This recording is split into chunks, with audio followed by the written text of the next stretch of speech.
públicas que dirigió Omar, pero luego la iniciativa se extendió a muchos más oficios. Hasta ahora tienen 170 contactos en todo el país.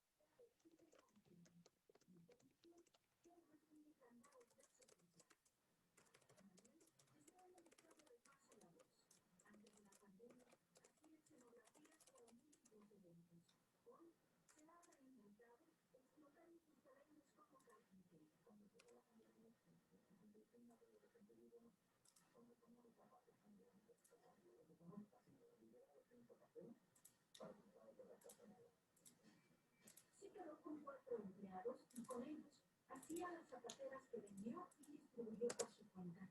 También diseñó unos huertos verticales y horizontales. Con el apoyo de Paz Manuel ya recibió varias ofertas de trabajo. Ha ayudado a reconstruir el mobiliario de varias casas. Al final de cuentas, entre llegué con una cocina y la gente distinto toda la casa, porque mi trabajo está en la casa. Entonces empezaba a hacer justamente yo estaba haciendo la familia, pero sin darme cuenta que llegó un director de arte con un equipo que hace fotografía. Hasta ahora no tienen fecha de caducidad por la iniciativa ciudadana Pasa la Voz. Estará vigente mientras la gente lo necesite. Al aire con Paola, Karina Cuevas. Está con nosotros Mario Villegas, que preside la Fundación Anegas, y es nuestro enlace con fundaciones y con este tipo de iniciativas, pues sí, de la sociedad civil que ayudan a que lo necesitan. ¿Cómo estás? Muy buenos días. Me encanta Pasa la Voz. Me encanta ahora, me encanta saludarte hoy ya, cambiando muchísimo ya en el foro. Y para platicarte de Pasa la Voz, me encanta esta iniciativa ciudadana que inicia Omar Ochoa. Y pues se va sumando mucha más gente. Y algo muy importante. Hola, mis buenos días. Buenos días, Víctor.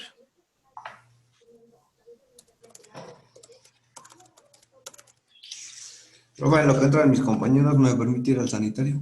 Sí, claro, adelante. Gracias.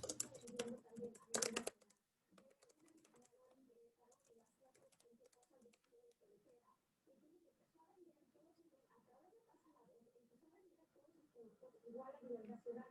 Y tienes talento que enseñaba que ahora también están pudiendo trabajar con gente de México.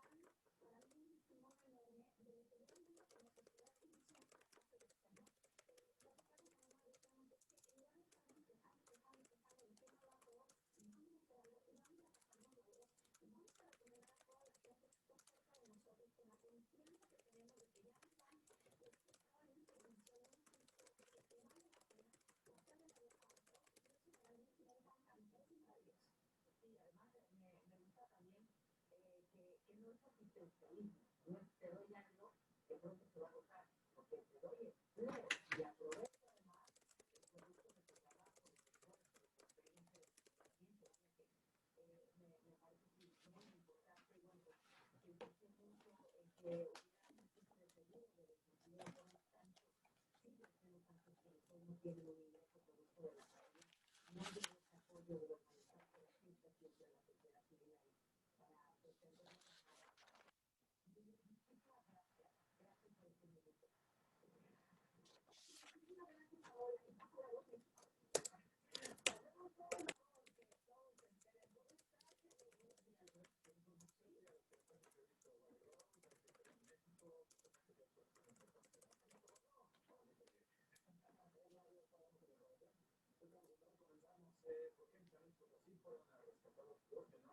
para defender.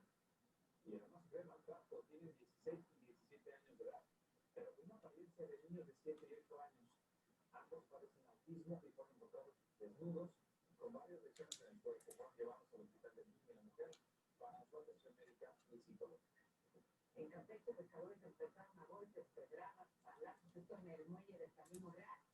La discusión empezó por el acceso al área, por la disputa de bodegas, destruyeron las palapas, golpearon en las personas, intervino la policía. Al final no hubo detenidos.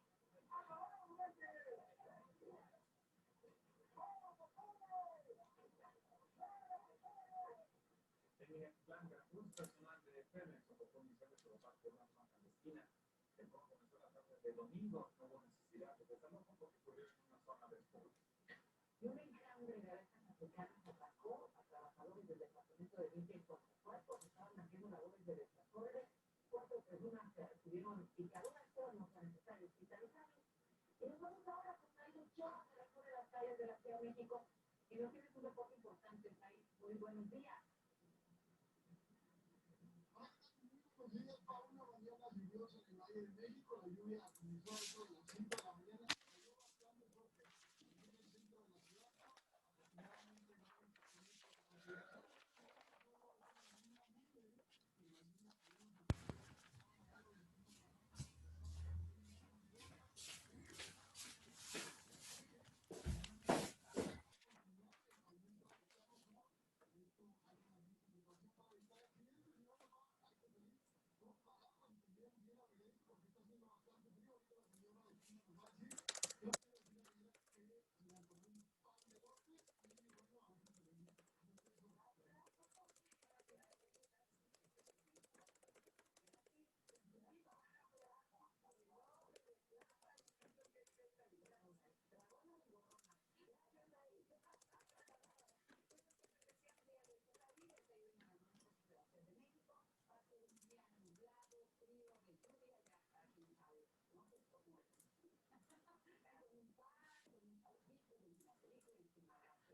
No, pues buenos días por avisar, chicos, qué bárbaros, discúlpenme. Si no les digo, no me dicen, Buenos días, Miss. Qué bárbaros. Vayan activando sus cámaras, por favor, por requerimientos de la universidad.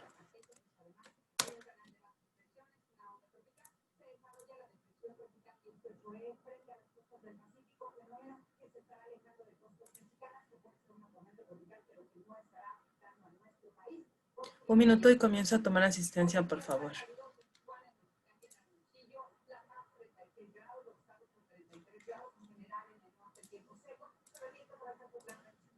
Monterrey templado sigue el descenso de temperatura debido a de frío, lo mismo para la victoria. En este sector, las lluvias, la baja temperatura por el frente. En San Luis Potosí, Querétaro, Pachuca, 0,12 grados, por la 19, Ciudad de México con 16, Quemona seco, hacia la zona de Aguascalientes, León, Guadalajara, Colima, lluvioso, Morelia, con grados parciales, Guanajuato a los 28 grados, y aquí en la Ciudad de México, mañana se espera que,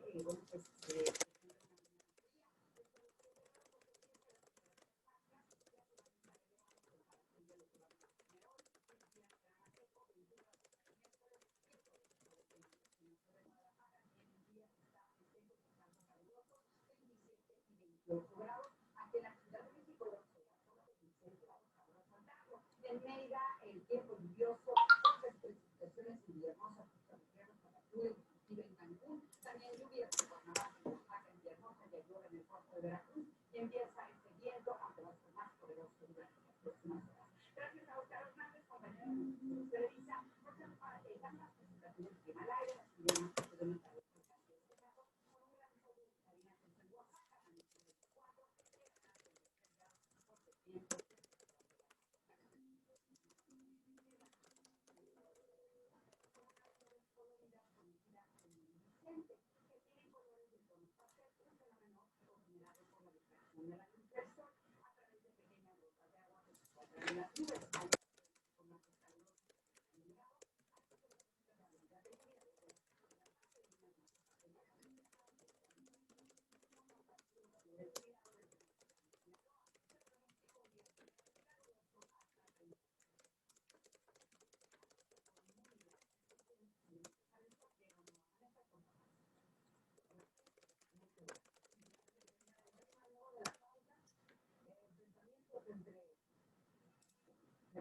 mujeres policías en esta marcha a favor favor del aborto.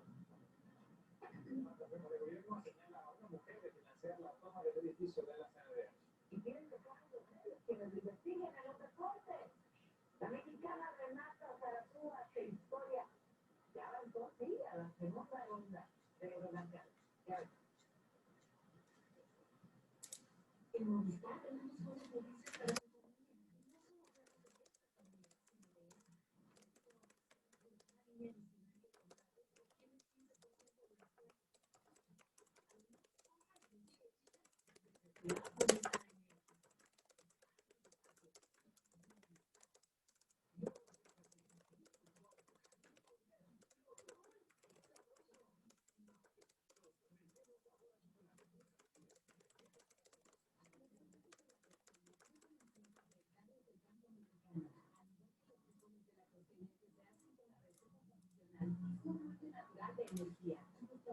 Ok. Empezamos a tomar lista, por favor. Ya creo que ya llegó Víctor, ¿verdad? ¿Ya? Ok. Entonces comencemos, por favor. Cuando escuchen su nombre decimos presente y luego cerramos para evitar interferencias de audio.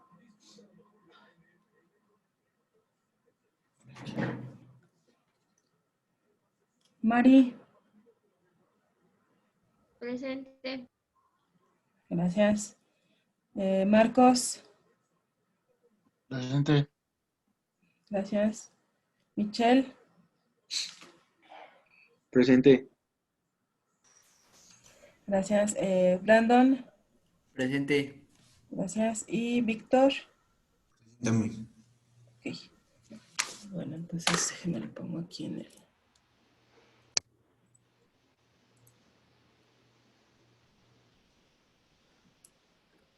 ¿En qué nos quedamos la clase pasada, chicos?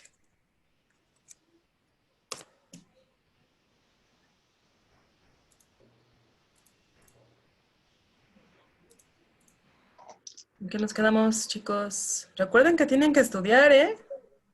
Terminamos de ver la unidad 1 y ya estábamos empezando con la unidad 2. ¿Qué de la unidad 2, Mari? Yo me quedé en el apunte de herramientas de la calidad. Ok. ¿Qué decíamos de las herramientas de la calidad, Brandon? Pues que eran para resolver problemas, se definían Ajá. objetivos. ¿Se acuerdan que hasta me preguntaron, esta Mari creo que fue la que me preguntó que cómo eran visualmente algunas de las herramientas como los diagramas de dispersión, las hojas de verificación, que les enseñaba que no necesariamente, por ejemplo, el checklist tendría que ser así muy formal, sino con que ustedes llevaran una lista nada más de las, por ejemplo, los pendientes que tuvieran en su área de trabajo o en la actividad que están desarrollando e irlos palomeando, ¿no? Conforme se fueran realizando. También hablábamos de los histogramas, que creo que son los que más ustedes conocen desde la prepa, cuando los ponen a hacer histogramas y diagramas de barras para graficar todo lo que tenga que ver con frecuencias, modas, medianas, medias, toda esa parte. Bueno, pues entonces son los más utilizados, ¿no? Pero ya cuando estamos laborando, pues tal vez un diagrama de dispersión o estratificación, paretos, tendríamos que manejar para tener un mejor control de las actividades dentro de una organización o de sus respectivos procesos, ¿no? Como ingenieros. Entonces, las 7 herramientas, como bien lo comentaban Mari y Brandon, pues tenían que ver básicamente con algunos propósitos principales, que era organización de datos numéricos para hacerlo más clarificable o más entendible, facilitar lo que es la planeación a través de las herramientas efectivas, ¿no? Obviamente, si ustedes tienen mejor control y una mejor visión de todos los datos que tienen en los procesos, es más fácil establecer conclusiones y organizar actividades para planear de una mejor forma.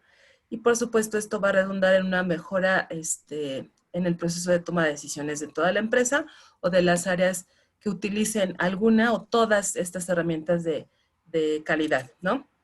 Entonces, yo les compartía un cuadro en donde utilizar cada herramienta, ¿no? Entonces, les voy a volver a compartir el cuadro para que lo recuerden y juntos recordemos esta información, ¿no? Entonces, ¿en dónde utilizar las herramientas? Dependiendo del objetivo que quieran ustedes alcanzar dentro de su organización, será la herramienta que tengan que utilizar. Por ejemplo, si ustedes quieren descubrir un problema, primero tienen que establecer prioridades. ¿Qué problema es más importante ahorita? ¿Sobrevivir o trabajar, estudiar? Yo creo que sobrevivir, ¿no? Entonces, a lo mejor la herramienta que tendrán, alguna de las herramientas que tendrán que utilizar será diagrama de flujo, hoja de inspección, gráficas de Pareto, lluvia de ideas, diagramas causa-efecto, ¿no? Por ejemplo, no sé si han visto películas de desastres, pues normalmente hay aportación de varias personas inmiscuidas en el desastre, así de, no, pues hay que ir a almacenar comida, o hay que resguardarnos, o hay que, no sé, construir una casa o construir algún lugar donde protegernos. O sea, esa es, por ejemplo, lluvia de ideas, ¿no? Sí, porque me queda claro que en un desastre natural, pues no se van a poner a construir un diagrama de flujo, obviamente, pero sí, a veces hasta automáticamente o mecánicamente utilizamos alguna de estas herramientas, generalmente pues lluvia de ideas, ¿no? Porque es la más coloquial, ¿sí? Quizá. Si ustedes quieren, por ejemplo, llegar a un punto que describa el problema en términos de qué, cómo, cuándo, dónde, quiénes y su alcance, las herramientas que se proponen son hoja de inspección, estratificación, gráficas de pastel, gráficas de Pareto, histogramas, etc. Si ustedes quieren elaborar un cuadro completo de todas las posibles causas, pueden utilizar hojas de inspección, diagramas de causa-efecto y lluvia de ideas, ¿sí? Entonces, estas son sugerencias, quiero que quede claro. No es como la obligación, no es la solución a sus objetivos. Ustedes pueden utilizar la herramienta que más les acomode o que más tengan disponible de acuerdo a pues el contexto donde se encuentran, la organización donde están trabajando, ¿cómo se dice? Los accesorios o la disponibilidad de ciertos complementos que les permita utilizar alguna de estas herramientas, porque a lo mejor no van a contar con una computadora personal para poder hacer su histograma o su gráfica de pastel, tendrán que hacerla a mano, si es que la van a hacer. Entonces, obviamente todo esto depende mucho de su trabajo, de su puesto, de las actividades que realizan, de las herramientas de las que disponen, etcétera, ¿sí? Pero bueno, la teoría dice, utiliza estas herramientas si quieres alcanzar estos objetivos, ¿sí? Ahora, ¿cuáles son los puntos a considerar en el procesamiento de datos? Procesar datos, chicos, significa darles una mejor forma para entenderlos mejor. Yo creo que esto las carreras, independientemente si son numéricas o cualitativas, utilizamos el proceso de codificación para entender mejor un grupo de datos, ¿no? Generalmente son, sí, duros, ¿no? Son numéricos, pero también lo ocupamos, por ejemplo, en investigación cualitativa, investigación de mercados cualitativa, de una forma en que podamos clasificar ciertas respuestas para poder entenderlas mejor. Eso es codificar, eso es procesar datos, ¿sí? Entonces, dentro de toda esta dinámica de procesamiento hay que considerar ciertos puntos. Entre esos puntos se encuentran estos. Michelle, ¿me puede ayudar a leer, por favor, y activar su cámara? Por favor. Está activada, ¿no? No estaba activada, pero no importa. ¿Me puede ayudar a leer, por favor? No obtener cantidad, sino calidad en la información. La recolección y uso adecuado de los datos reduce en gran medida conflictos interpersonales que tienen lugar en los grupos. Tener datos equivocados puede ser peor que no tenerlos. Así Los es. datos deben obtenerse consistentemente. Cada documento de recolección y síntesis de datos deberán ser identificado. No hacerlo más complicado de lo necesario. Utilizar la herramienta apropiada más simple. Ok, gracias, Michelle. ¿Me puede explicar qué entendió de lo que leyó, por favor?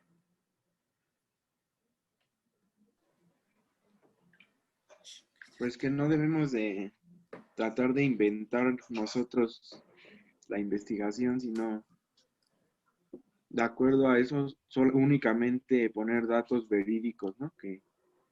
Porque puede afectarnos después al querer juntar nuestra investigación.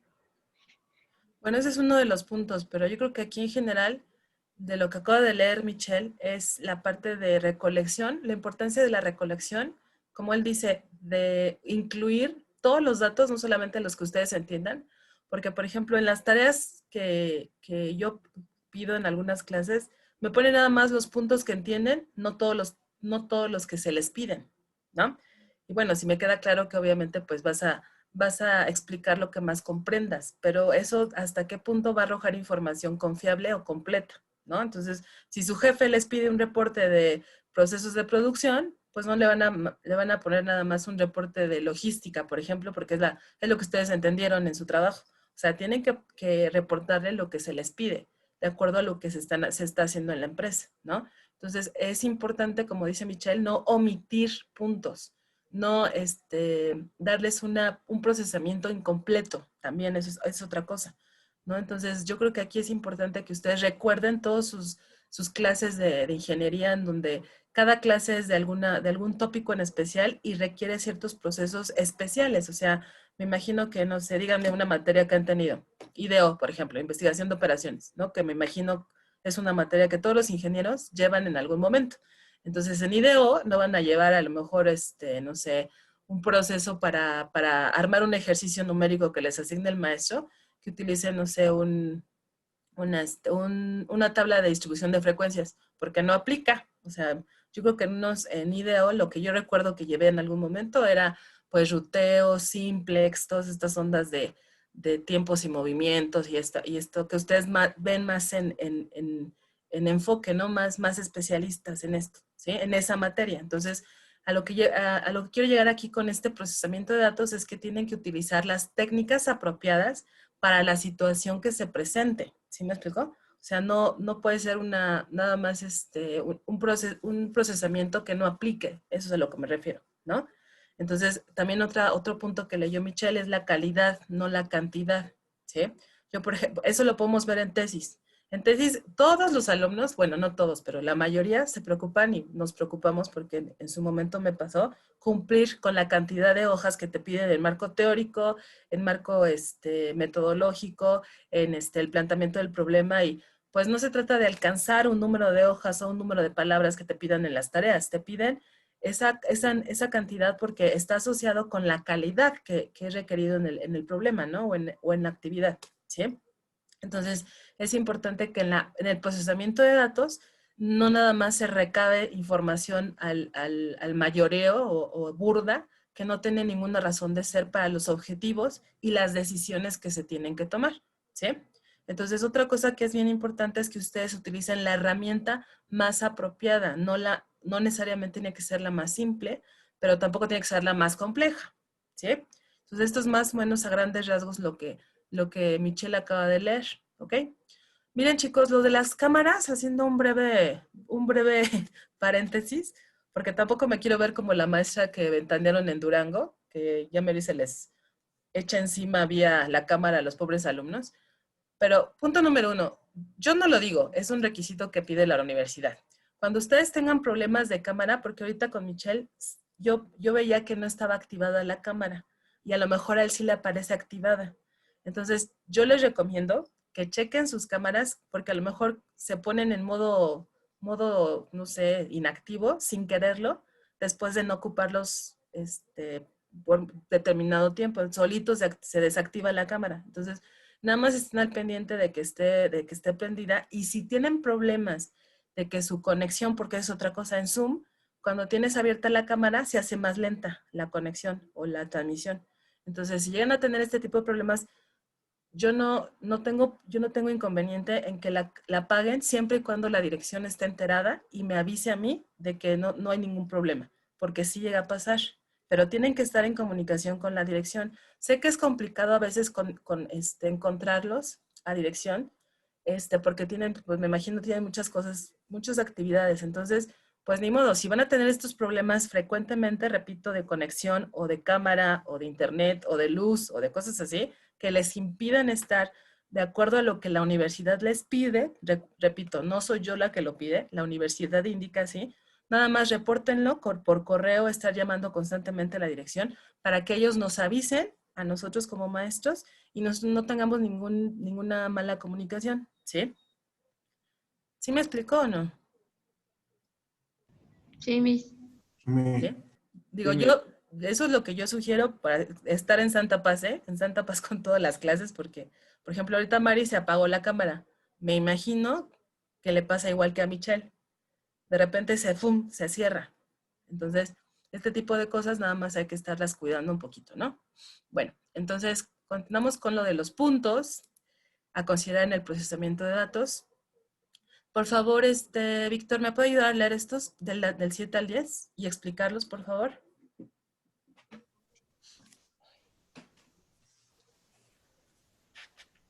No complicar los gráficos, mantenerlos siempre claros y de tal forma que el mensaje sea sencillo al observador. Okay. Ahí podría ser cuando le damos la orden dentro de una empresa a otro empleado mío. Más bien los gráficos, corazón, o sea, específicamente en los gráficos. ¿Qué gráfica ustedes manejan como ingenieros que es complicada de hacer? A ver, cuéntenme.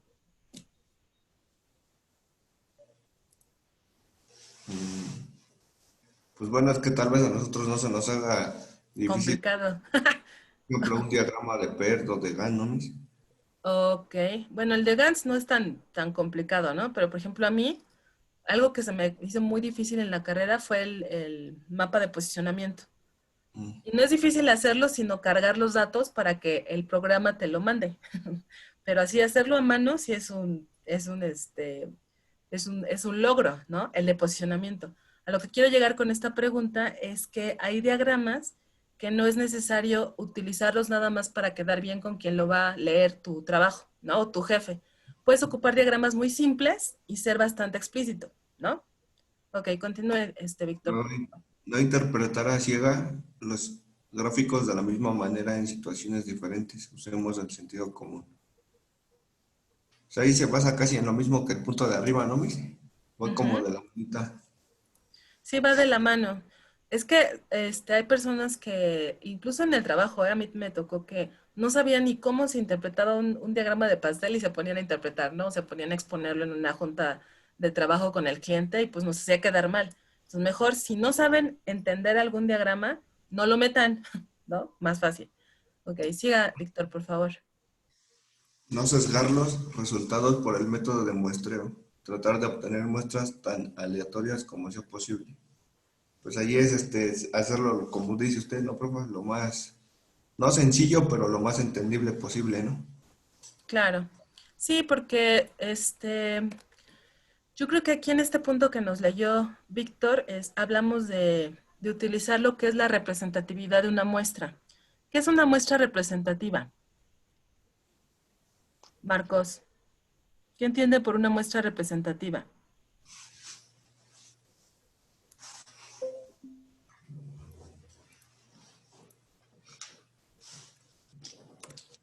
Marcos, ¿anda por aquí o no?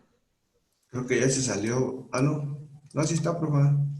Pues no sé, aquí me aparece nada más su M de Marcos, pero no me aparece su foto. ¿Ven? Luego, ¿por qué se...?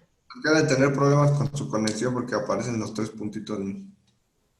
A ver, Mari, ¿qué entiende por una muestra representativa?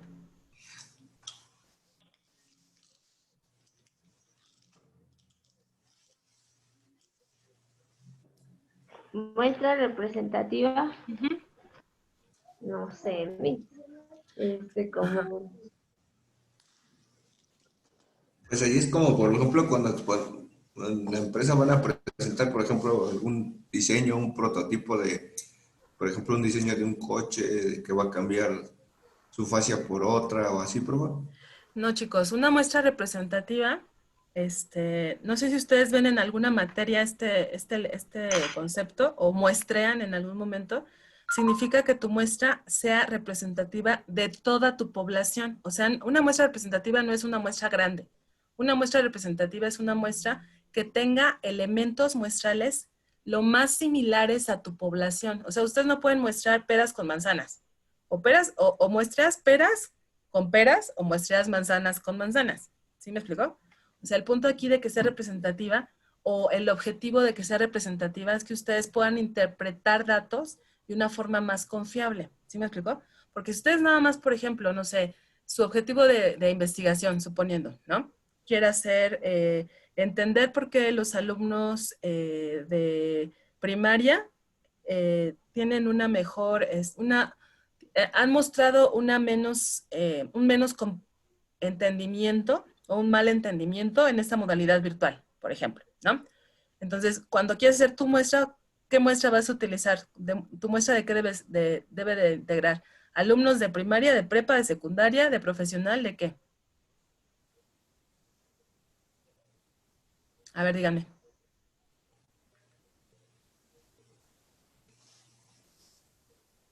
Para que sea representativa, entendiendo que una muestra representativa contiene unidades muestrales lo más similares a la población.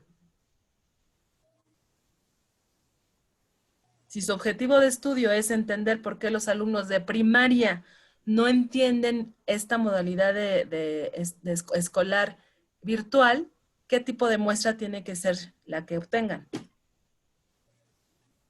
Pues de primaria. Pues sí, exacto. Para que sea representativa tiene que ser de primaria. No pueden mostrar alumnos de prepa, de secundaria, de escuelas técnicas, porque nada que ver. Lo que tú quieres saber y lo que quieres interpretar es cómo se comportan los alumnos de primaria de tal forma que no están entendiendo la escuela en la modalidad virtual. ¿Sí me explicó? Entonces, porque para eso necesitamos que la muestra sea representativa. Si no es representativa o lo más similar a su población, ustedes no pueden interpretar y no pueden, por lo tanto, tomar decisiones con respecto a algo que quieran saber, por ejemplo, o que estén estudiando, ¿sí? Entonces, por eso en el punto 9 se dice que no hay que sesgar o contaminar. Sesgo significa contaminación de información. Entonces, no hay que contaminar resultados bajo un método de muestreo que uno, no sea aleatorio, o sea, no sea hecho al azar, que tenga alguna manipulación. Dos, que no sea representativo, porque entonces los resultados van a ser equívocos, ¿sí? Van a ser erróneos. ¿Sí me explicó? Por eso tienen que manejar muy bien esta parte del muestreo, ¿sí? Ok, punto 10, Víctor, por favor. No recolectar ni demasiada ni muy pocos datos. No recolectar datos cada semana cuando se necesitan es de un solo día y viceversa. Ok, bueno. Aquí, ¿qué entiende usted, Víctor? Pues que nada más se haga una vez y bien, ¿no, profe? Ni tan excesivamente, solamente sacar como lo requerido que se ocupa para, no sé, realizar el estudio o la recolecta. A ver, dice, no recolectar ni demasiado ni muy pocos. No recolectar datos cada semana cuando se necesitan de un solo día o viceversa. Miren, por ejemplo, cuando... ¿cómo puedes...? ¿Se acuerdan que en la primaria todos hicimos esto de cultivar un frijolito para que creciera una plantita en un como vaso de Gerber con agua en algodón? ¿Sí lo hicieron ustedes en algún momento en la primaria o en la secundaria? Creo que se hace este experimento Sí, profe. del frijolito. ¿Sí o no? Ujú. ¿Sí Sí, o no, profe. chicos? Despierten, por favor. No, ¿Nunca lo hicieron? ¿Es en serio? Bueno, ok. En Sí, este experimento se trataba Del de kinder, papá. darle, de ver cómo crece la planta y que con cuidados y agua le podemos generar que crezca más bonita y toda esta onda. Y la verdad es que ya no me acuerdo muy bien cómo era el experimento, pero aquí el ejemplo que quiero darles es que si ustedes están todo el tiempo checando a ver si cada minuto, si el frijolito creció, pues no, es información que no es confiable, ¿sí me explicó? Porque no dan el tiempo suficiente para que se madure, en este caso, este ejemplo, ¿no? Entonces, cuando es información igual en las empresas, es ilógico, por ejemplo, querer, no sé, observar o evaluar alguna situación organizacional en 2 horas, ¿no? Cuando tiene que llevar un proceso de madurez, un proceso de observación, de evaluación, bajo el tiempo, ¿no? Entonces, en este punto es importante que ustedes no pretendan encontrar el hilo negro en un tiempo de 2 minutos o en un tiempo de 3 años, cuando la situación problemática requiere ¿cómo explicar? Cierto control. ¿Sí me explicó? Entonces, ni muy poquito tiempo estar checando esa situación o estar aplicando las herramientas, ¿no? Ni dejar tanto intervalo de tiempo en lo que se pierde, digamos, el objetivo principal de la situación. ¿Sí me explicó? O sea, ustedes tienen que dejar madurar la situación para poder aplicar y para poder evaluar qué tan evolucionada está en cuanto a calidad. ¿Sí me explicó? Porque si no, no tiene razón de ser. No sé si me estoy dando a entender.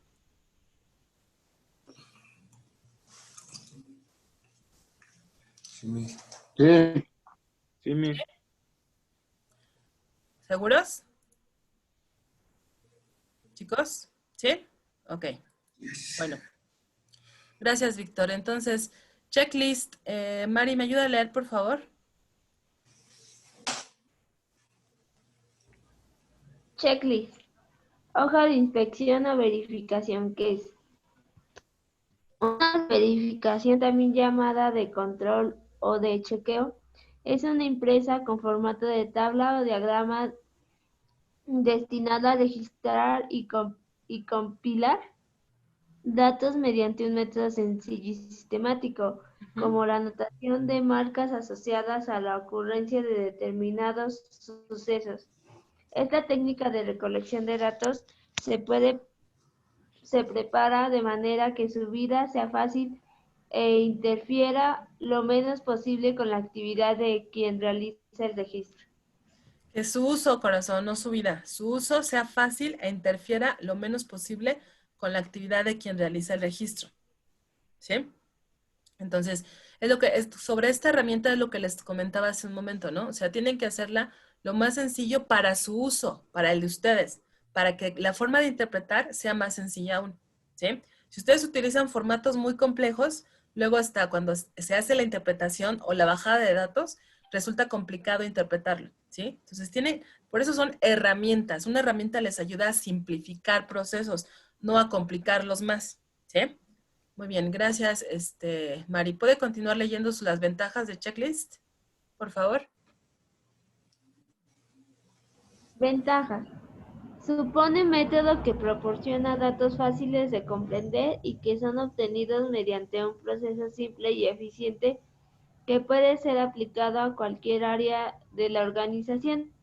Las hojas de verificación reflejan rápidamente la tendencia y patrones subyacentes en los datos. Ok, entonces, estas son, ¿cuál es, digamos, la ventaja que usted ve más apropiada, Mari?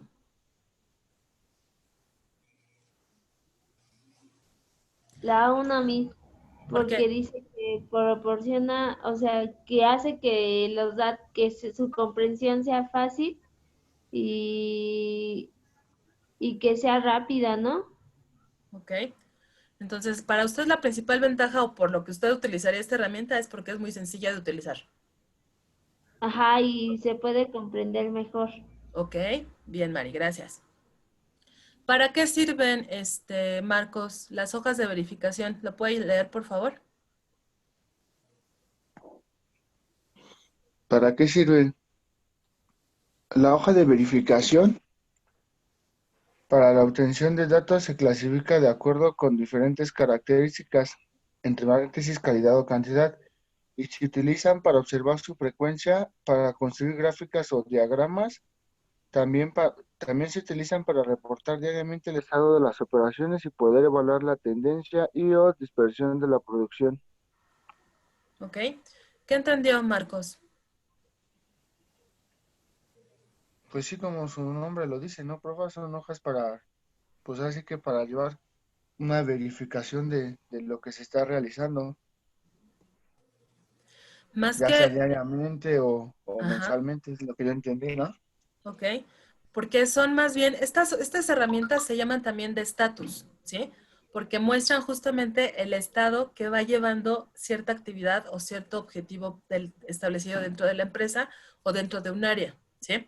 Entonces, a partir de ese estado nos damos cuenta qué tipo de correcciones, si es necesario hacerlas, o qué tipo de actividades realizar para que el estado de la situación X dentro de la organización o dentro de un proceso se mejore o se continúe haciendo como se está haciendo, si es que está llevando un estado positivo. ¿Sí me explico?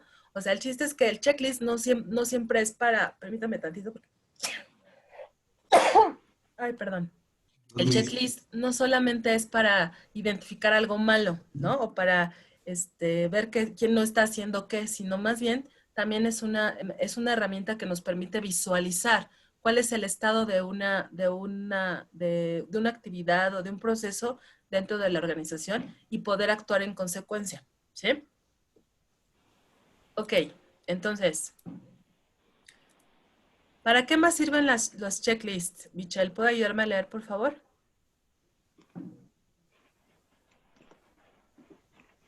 Proporciona un medio para registrar de manera eficiente los datos que servirán de base para subsecuentes análisis. Ujú. Proporciona registros históricos que ayudan a percibir los cambios en el tiempo. Facilita el inicio del pensamiento estadístico. Ujú. Ayuda a traducir las opiniones en hechos y datos. Ok, muchas gracias, Michelle. Entonces, fíjense lo importante también de esta herramienta, ¿no? O sea, además de ir revisando cuál es el estado o la evolución de alguna actividad o de algún proceso dentro de la organización, podemos alimentar otros procesos estadísticos que nos ayuden a mejorar la toma de decisiones, ¿sí? Muchas gracias, Michelle. Ok, entonces, y finalmente, estas dos últimas razones por las que utilizar o para qué sirven las checklists, Víctor, por favor. Se pueden usar para confirmar las normas establecidas. Ajá, Se utilizan para checar ciertas características de calidad que son necesarias de evaluar, ya sean en el proceso o producto terminado. ok, muy bien, muchas gracias, Víctor. ¿Sí? Entonces, un ejemplo para todos aquellos que querían saber cómo se pueden escribir.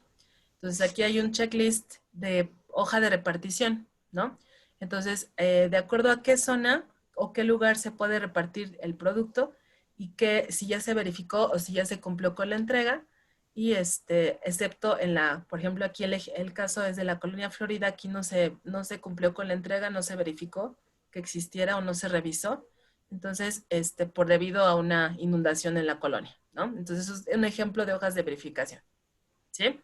Como ven, es una herramienta bastante sencilla, pero que te da mucha información de en qué actividad o exactamente en qué aspecto habrá que tomar medidas. Por ejemplo, en este caso, en esa colonia no se hizo la verificación pertinente, se tendrá que reprogramar la visita, ¿sí? Entonces, nos da bastante visualización, ¿no? De lo que pueda estar pasando, ¿ok? Voy a cerrar la sesión porque me queda menos de un minuto y me reconecto, por favor. No se vayan. Un segundo, por favor. Claro, mi.